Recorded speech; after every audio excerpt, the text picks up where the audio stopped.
అదితి లగేజ్తో సహా గౌతమ్ ఇంటి దగ్గర కారులో దిగుతుంది. అతిథి రావడం చూసి ఇంట్లో వాళ్ళందరూ షాకింగ్గా చూస్తూ ఉంటారు. శ్రావ్య, బామ్మ మాత్రం సంతోషపడుతూ ఉంటారు అతిథిని చూసి. అతిథి నేరుగా బ్యాగ్ పట్టుకొని లోపలికి వచ్చి ఇంటి గుమ్మం బయట నించొని ఉంటారు. అందరూ వాళ్ళ ముందు నించొని ఉంటుంది. చాలాసేపు అలా చూసిన తర్వాత, ఏంటి అలా చూస్తున్నారు, నేను మీ అతిథిని అని చెప్పి అంటూ ఉంటే, నేను ఎందుకు ఇలా వచ్చాను, బ్యాగ్తో సహా వచ్చాను అని చెప్పి మీరు షాకింగ్గా ఉన్నారా? నాకు గౌతమ్ నా పెళ్లి చేసే బాధ్యత గౌతమ్‌దని చెప్పాడు కాబట్టి నేను గౌతమ్‌ని పెళ్లి చేసుకోవడానికే వచ్చాను, గౌతమ్ కోసమే వచ్చాను అంటే, ఆ మాట విని అందరూ షాక్ అవుతూ ఉంటారు. ఏంటి బామ్మగారు, మీ ముందే కదా గౌతమ్ నాకు మాట ఇచ్చాడు అని అనేసరికి అప్పుడు బామ్మగారు గుర్తు చేసుకుంటూ ఉంటారు. హాస్పిటల్లో గౌతమ్ ట్రీట్మెంట్ చేయడానికి వచ్చినప్పుడు ఈ పరిస్థితికి అతిథి పరిస్థితిలో ఉండడానికి కారణం నువ్వేరా గౌతమ్.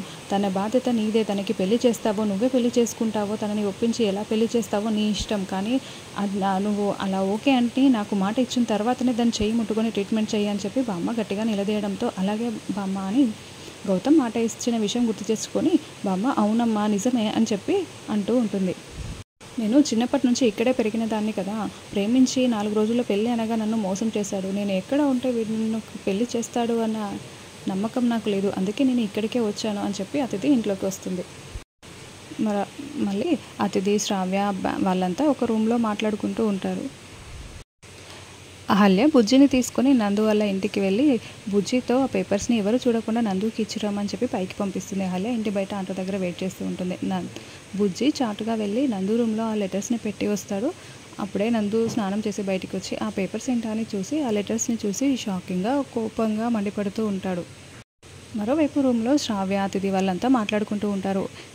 వచ్చి రాగానే ఇంట్లో వాళ్ళందరినీ మార్చేసింది, మిగతా వాళ్ళందరినీ కూడా ఎలా మార్చేస్తుందో ఏమో, అంటే మేము చాలా భయపడ్డాము అతిథి, నువ్వు వచ్చి చాలా మంచి పని చేసావని అతిథికి సపోర్ట్ చేస్తూ ఉంటారు వాళ్ళంతా.